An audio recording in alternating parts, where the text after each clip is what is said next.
Yes, students, this one topic was left from today's session, so that also I'm including now. So force vectoring between two parallel infinitely long current carrying conductors. So let us see what is it about. तो students, दो हम current carrying conductor suppose कर रहे हैं, दोनों में हमने जो direction of current है वो upward माना हुआ है, दोनों infinite length के हमने suppose किए हैं. पहले में करंट I1 है, दूसरे में I2 है.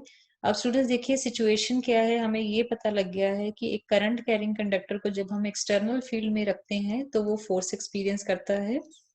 लेकिन अगर ये दो कंडक्टर्स हों तो फिर क्या हो जाएगा, पहले के फील्ड में, अब दोनों खुद से भी मैग्नेटिक फील्ड के सोर्स हैं, तो पहले के फील्ड में दूसरा कंडक्टर पड़ा है और दूसरे के फील्ड में पहला कंडक्टर पड़ा है. So how will it happen, दोनों के बीच का डिस्टेंस हमने आर मान लिया. जो मैग्नेटिक फील्ड की डायरेक्शन है, अब देखिए स्टूडेंट्स, ये जो क्रॉस शो किया है वो ये इस कंडक्टर का फील्ड है इस जगह पे. राइट हैंड थंब रूल आप लगा के देखिए, इसकी फील्ड लाइंस जो है इसके पीछे से निकल के आएंगी और यहाँ पे आके अंदर को एंटर करेंगी, यहाँ से बाहर को निकलेंगी, यहाँ से अंदर को एंटर करेंगी. तो सेकंड जो कंडक्टर है उसके ऊपर पहले की वजह से जो फील्ड है वो किस तरफ है, that is perpendicular inward. Similarly जो दूसरा है उसका अपना फील्ड है, उसके फील्ड के अंदर पहला कंडक्टर पड़ा है, तो उस पे हमें राइट हैंड थंब रूल लगाती हूँ, तो यहाँ पे जो फील्ड आएगा फर्स्ट कंडक्टर पे दूसरे की वजह से वो आएगा परपेंडिकुलर आउटवर्ड. तो दोनों के केस में आपने राइट हैंड थंब रूल लगा के चेक करना है. तो उसकी वजह से जो फोर्स की डायरेक्शन है, अब मुझे पहले ये पता लग गया कि पहले का फील्ड जो दूसरे के ऊपर लग रहा है उसकी वैल्यू मैंने मानी B1, डायरेक्शन है उसकी परपेंडिकुलर इनवर्ड, वो मुझे पता लगी राइट हैंड थंब रूल से.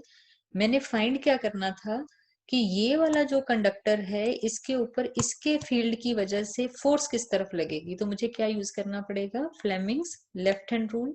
तो फ्लेमिंग्स लेफ्ट हैंड रूल के हिसाब से मैंने फर्स्ट फिंगर रखनी है फील्ड की तरफ जो कि है परपेंडिकुलर इनवर्ड, तो फर्स्ट फिंगर मेरी आएगी perpendicular inward to the screen.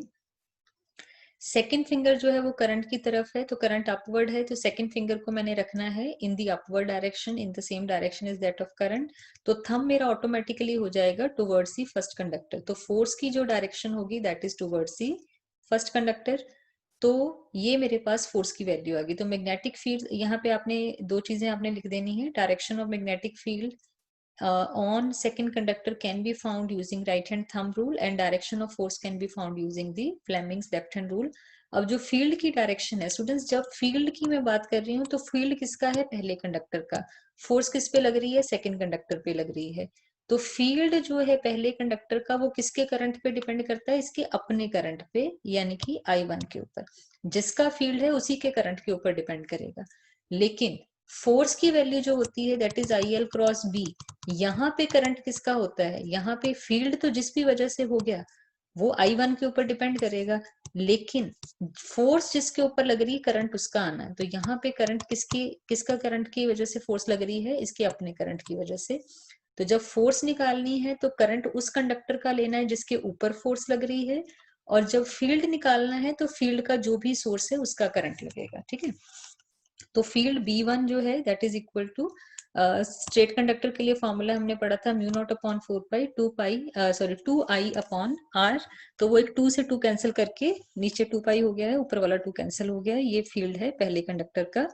तो फोर्स जो एक्ट कर रही है उसकी डायरेक्शन हमें दिख रही है और फोर्स की वैल्यू क्या होती है, that is ILB sine theta. Theta यहाँ पे 90 डिग्री है क्योंकि जो L और B है they are perpendicular to each other. जो लेंथ है वो करंट की डायरेक्शन में और फील्ड क्या है, परपेंडिकुलर इनवर्ड है, तो थीटा हो गया 90 डिग्री. B की वैल्यू हमने डाल दी BIL साइन थीटा. तो ये सिंप्लीफाई करके ये बन गया mu not upon 2 pi I1 I2 L upon R. तो B1 जो है वो परपेंडिकुलर है तो थीटा की वैल्यू यहाँ पे 90 ले ली हमने. अब उसके बाद आ जाओ जो फर्स्ट कंडक्टर है, फर्स्ट कंडक्टर के ऊपर मैग्नेटिक फील्ड लगेगा सेकंड कंडक्टर की वजह से, और उसकी डायरेक्शन किस तरफ होगी, जैसे मैंने आपको पहले भी बताया, so direction is perpendicular outwards. तो वो मैग्नेटिक फील्ड की डायरेक्शन की वजह से जो फोर्स लगेगी that will be towards this one. तो हमें क्या दिख रहा है कि दोनों कंडक्टर एक दूसरे की तरफ फोर्स लगा रहे हैं, that means they are attracting each other.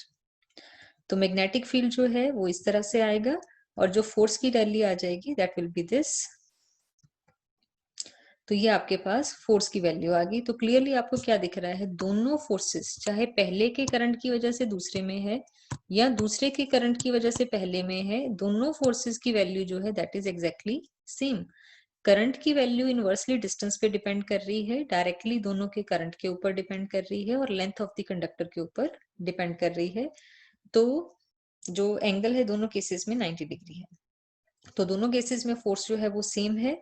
और अगर मैंने पर यूनिट लेंथ फोर्स निकालनी हो, यहाँ पे मुझे लेंथ के ऊपर डिपेंडेंस आ रही है। अगर मेरे पास इनफाइनाइट साइज का कंडक्टर है या मैं लेंथ के बगैर फोर्स की वैल्यू फाइंड करना चाहती हूँ, then I find the force acting per unit length.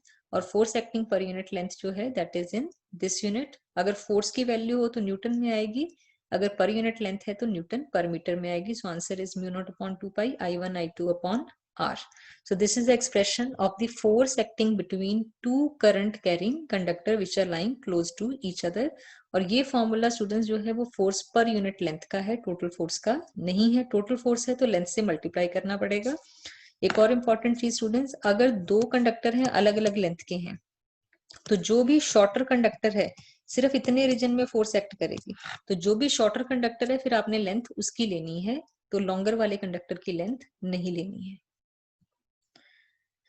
तो हमें क्या दिख गया कि अगर दो कंडक्टर जो हैं वो उनमें करंट सेम डायरेक्शन में होता है तो उनके बीच में जो फोर्सेस हैं जैसे हमने पहले निकाला एक दूसरे की तरफ है, यानी कि वो अट्रैक्ट करते हैं एक दूसरे को। तो दो करंट कैरिंग कंडक्टर एक दूसरे के पास पास पड़े हों then they will start attracting each other. हालांकि फोर्स काफी वीक होगी, लेकिन अगर बहुत ज्यादा क्लोज है देन दे में इवन अगर वहां पे फ्रिक्शन वगैरह कम है तो दे में इवन अट्रैक्ट ईच अदर। तो force towards each other hence they attract. तो अगर दो पैरेलल करंट कैरिंग कंडक्टर हैं, सेम डायरेक्शन में करंट है, दे विल अट्रैक्ट।